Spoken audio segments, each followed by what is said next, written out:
নমস্কার বন্ধুরা, যখন আমরা ইন্ডেক্স ফান্ডের কথা বলি তখন আমরা বলি Sensex, Nifty 50, Nifty 100, Nifty mid cap 150 এই রকম। তো এই যে ইন্ডেক্সটা তৈরি হচ্ছে, এই ইন্ডেক্সটা কিভাবে তৈরি হয়? এই ইন্ডেক্সটা সিলেক্ট করার সময় আমরা দেখি যে স্টকগুলো আছে সেই স্টকগুলোর মার্কেট ক্যাপিটালাইজেশন কীরকম আছে। তো মার্কেট ক্যাপিটালাইজেশনের উপর বেস করে এই ইন্ডেক্সগুলো ক্রিয়েট হয়। সেন্সেক্সের ক্ষেত্রে টপ 30 কোম্পানি যাদের সবথেকে বেশি মার্কেট ক্যাপিটালাইজেশন সেটাকে ধরা হয়। নিফটি 50-র ক্ষেত্রে টপ 50 কোম্পানি আছে যাদের মার্কেট ক্যাপিটালাইজেশন বেশি, সেটাকে ধরা হয়। আবার নিফটি 150-র ক্ষেত্রেও সেই একই মার্কেট ক্যাপিটালাইজেশন, এইটাই একমাত্র ফ্যাক্টর যেটার উপর বেস করে আমরা ইন্ডেক্সগুলো তৈরি করি। কিন্তু এই যে পপুলার ইন্ডেক্সগুলো আছে, এই ইন্ডেক্সগুলো ছাড়াও আমরা আরও কিছু স্মার্ট ইন্ডেক্স তৈরি করেছি।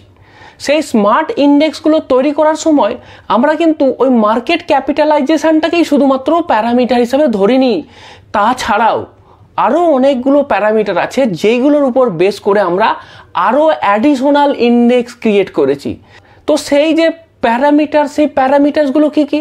যেমন ধরুন ভ্যালু, মোমেন্টাম, কোয়ালিটি, রিস্ক, এরকম আলাদা আলাদা প্যারামিটার্সের উপর বেস করেও আমরা আরও নতুন নতুন ইন্ডেক্স তৈরি করেছি। আর এই ইন্ডেক্সগুলোকে বলা হয় স্মার্ট বিটা ইন্ডেক্স। তো আজকের এই ভিডিওতে এই স্মার্ট বিটা ইন্ডেক্স ফান্ড নিয়ে বিস্তারিতভাবে আলোচনা করব। তো এই স্মার্ট বিটা ইন্ডেক্স ফান্ডে কি হয়, যে এই যে ফ্যাক্টরগুলোর কথা বলছিলাম, এই যে প্যারামিটার্সগুলোর কথা বলছিলাম, এই প্যারামিটার্সগুলোকে সিঙ্গেলি অথবা কম্বিনেশনেতে ইউজ করে আমি আলাদা করে আরও স্মার্ট ইন্ডেক্স তৈরি করছি।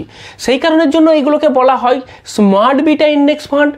আবার এইটার আরেকটা নাম হচ্ছে ফ্যাক্টর বেসড ফান্ড, কারণ এখানে অনেকগুলো ফ্যাক্টরকে আমি কনসিডার করছি। এইবার আপনাকে বিভিন্ন ধরনের ফ্যাক্টর বেসড ফান্ডের এক্সাম্পল দেব, কিভাবে এই ফ্যাক্টরগুলোকে আপনি ইউজ করছেন। যেমন ধরুন আমি একটা ফ্যাক্টর নিলাম, যেই ফ্যাক্টরটার নাম হচ্ছে ভ্যালু। তো এই ভ্যালু ফ্যাক্টরটাকে আমি সিলেক্ট করব। এইবার এই ভ্যালু বলতে কি বোঝায়, ভ্যালুটাকে কিভাবে আমি ডিসাইড করব?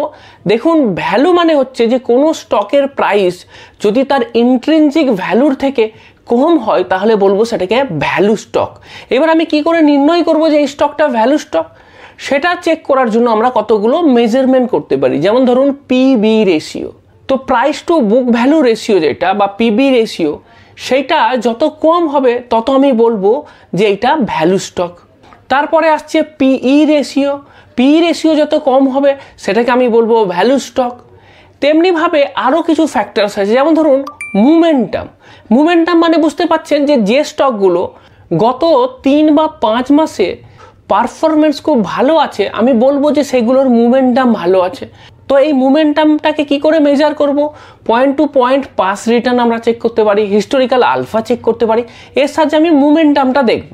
এরপরে আরেকটা ফ্যাক্টর আছে, সেই ফ্যাক্টরটার নাম হচ্ছে লো ভোলাটিলিটি। তো এখানে যে স্টকগুলো হবে সেগুলোর ভোলাটিলিটি কম হবে, মানে অ্যাভারেজ যে ভোলাটিলিটি হওয়া উচিত তার থেকে কম হবে, তার জন্যই তো এগুলোকে আমি লো ভোলাটিলিটি বলবো। তো এই লো ভোলাটিলিটি কি করে মেজার করব? স্ট্যান্ডার্ড ডেভিয়েশন থেকে। যত স্ট্যান্ডার্ড ডেভিয়েশন কম হবে তত বলবো যে এটা আপনার লো ভোলাটাইল। যত বিটা কম হবে সেটাকেও আমি বলবো যে লো ভোলাটাইল। এরপরে আসছে কোয়ালিটি। কোয়ালিটি একটা ফ্যাক্টর বা প্যারামিটার, এইটার সাহায্যে আপনি স্মার্ট বিটা ফান্ড তৈরি করতে পারবেন। মানে স্মার্ট বিটা ফান্ড তৈরি করার সময় আপনি এই ফ্যাক্টরটাকেও নিতে পারেন যে কোয়ালিটি। এইবার আমি যদি জিজ্ঞাসা করি কোয়ালিটি বলতে কি বোঝায়, কোয়ালিটি মানে হচ্ছে যে কম পয়সায় ভালো জিনিস পাওয়া যাবে, তখনই আমি বলবো এটা কোয়ালিটি।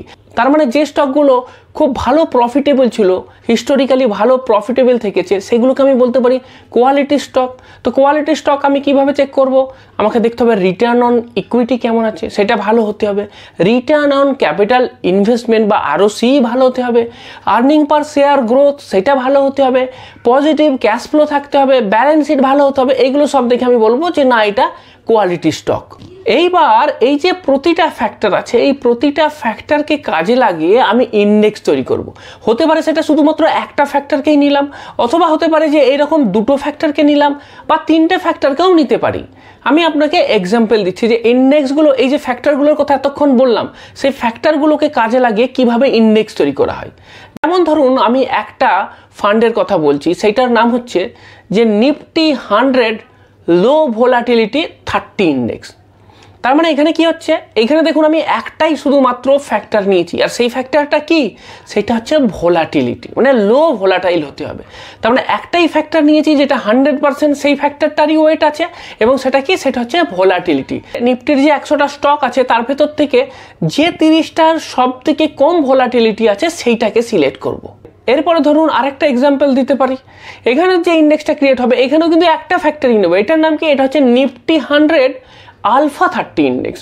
মানে এখানে নিফটির ভেতরে যে 100টা স্টক আছে তার মধ্যে যাদের আলফা বেশি আছে, সেরকম টপ 30 আলফা যাদের আছে সেইগুলোকে নিয়ে আমি এই ইন্ডেক্সটা তৈরি করলাম।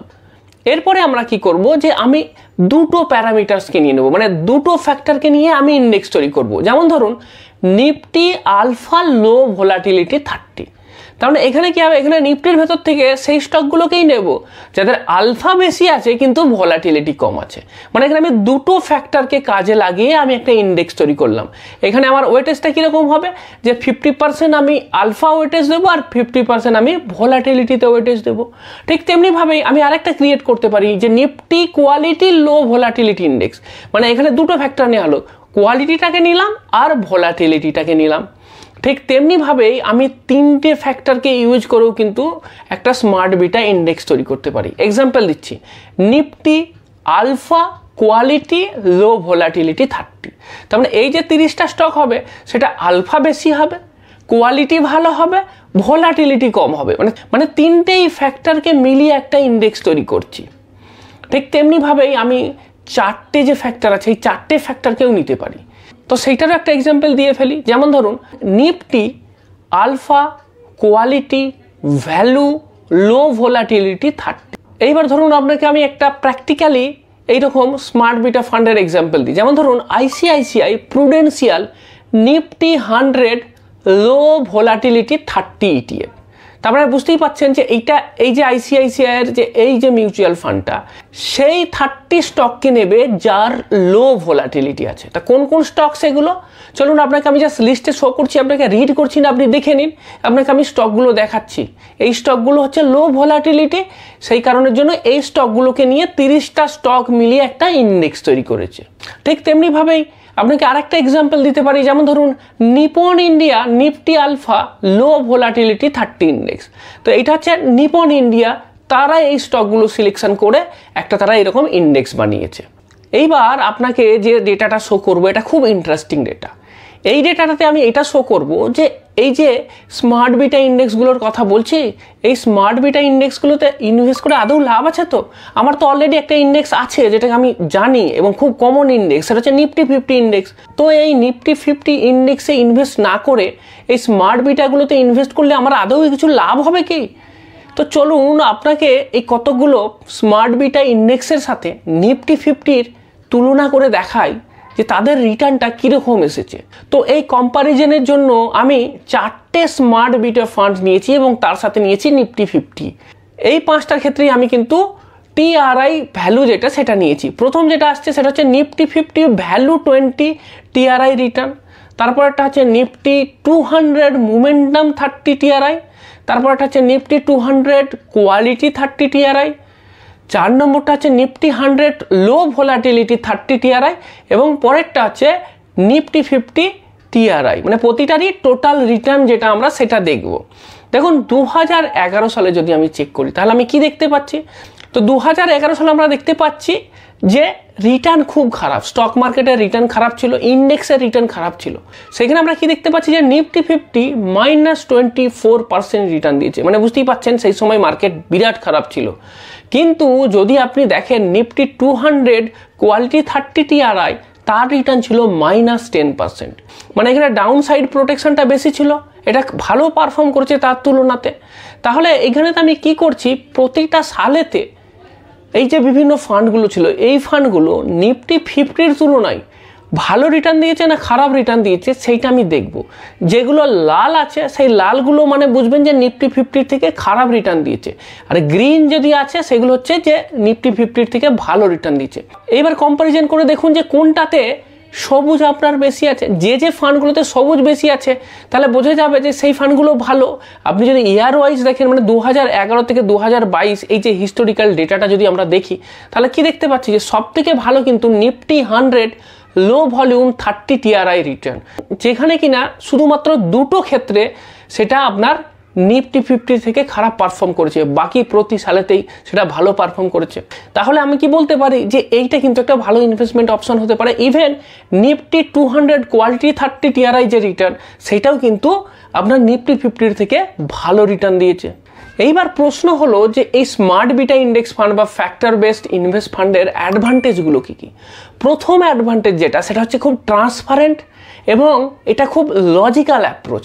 যখন অ্যাক্টিভলি কোনো হিউম্যান বিইংস বা কেউ একজন ইনভেস্ট করবে, তার মধ্যে কিন্তু বায়াসনেস এসে যেতে পারে, তার মধ্যে হিউম্যান এরর থাকতে পারে। কিন্তু ফ্যাক্টর বেসডের ক্ষেত্রে কিন্তু আমি কোনো হিউম্যান ইমোশনকে কিন্তু সুযোগ দিচ্ছি না, এখানে কিন্তু টোটালি ডেটা ড্রিভেন অ্যাপ্রোচ। কারণ আমি বলে দিয়েছি যে এই ফ্যাক্টরগুলোর উপর বেস করে যেই স্টকগুলো আসবে সেই স্টকগুলোই কিন্তু ইন্ডেক্সের মধ্যে আসবে। সুতরাং এখানে কিন্তু আপনার হিউম্যান ইন্টারভেনশনের কোনো জায়গা নেই। এর পরের অ্যাডভান্টেজ যেটা, এইগুলোর ক্ষেত্রে ইনভেস্টমেন্টে কিন্তু আপনার লোয়ার এক্সপেন্স রেশিও, মানে এখানে ইনভেস্ট করলে আপনার কিন্তু খরচা কম হবে, কারণ এখানেতে এক্সপেন্স রেশিওটা কম হয়। 3 নম্বর, এখানেতে বিভিন্ন ধরনের ফ্যাক্টরগুলো নেওয়া হয়। তো বিভিন্ন ফ্যাক্টরগুলো থাকার জন্য কিন্তু স্টক সিলেকশানেতে দেখবেন যে সেইখানেতে ভালো রকম ডাইভার্সিফিকেশন হয়ে যাচ্ছে, কারণ আমি লো ভোলাটিলিটি নিচ্ছি, আবার মুমেন্টামও নিচ্ছি, আবার কখনো কখনো আমি কোয়ালিটিটাও নিচ্ছি। তো সমস্ত জিনিসগুলো নিচ্ছি, তো সেই কারণের জন্য কিন্তু আমার স্টক যেগুলো আসছে এই ইটিএফের ভেতরেতে, সেগুলো কিন্তু ডাইভার্সিফিকেশন হয়ে যাচ্ছে। এবার এর ডিসঅ্যাডভান্টেজ কি আছে দেখুন। ডিসঅ্যাডভান্টেজ যেগুলো আছে সেগুলো খুবই মাইনর। প্রথম, যেমন ধরুন এটা খুব নতুন ইন্ডিয়াতে, এখনো অতটা বেশি পপুলার হয়নি, সেই কারণের জন্যই এই ইটিএফগুলোর ট্রেডিং ভলিউমটা সেটা লো হতে পারে। সেই কারণের জন্যই লিকুইডিটির প্রবলেম হতে পারে। কারণ ইটিএফটাতে কি হয়, ইটিএফটা তো আপনাকে কেনা বেচা করতে হবে, যদি কেউ নেবার থাকে তবেই তো বিক্রি হবে। মিউচুয়াল ফান্ডের মতো তো না যে এখানেতে আপনি রিডিম করতে পারবেন, এখানে সেল করতে হবে স্টক বা শেয়ারের মতো। এবার যদি কেউ কেনার না থাকে তাহলে কিন্তু সমস্যা হয়ে যেতে পারে। যেহেতু নতুন নতুন, সেই জন্য ইন্ডিয়াতে অনেক মানুষ এই সম্বন্ধে জানে না, সেই জন্য ট্রেডিং ভলিউমটা কম হতে পারে। আর সেই কারণের জন্যই আপনাকে যেটা করতে হবে যে যেগুলো খুব পপুলার ইটিএফ, মানে যেগুলোর ট্রেডিং ভলিউম ভালো আছে, সেইগুলো দেখে নিতে হবে। সেইগুলো আপনি নিতে পারলে কিন্তু এখান থেকে খুব ভালো রিটার্ন পাবার সম্ভাবনা থাকছে।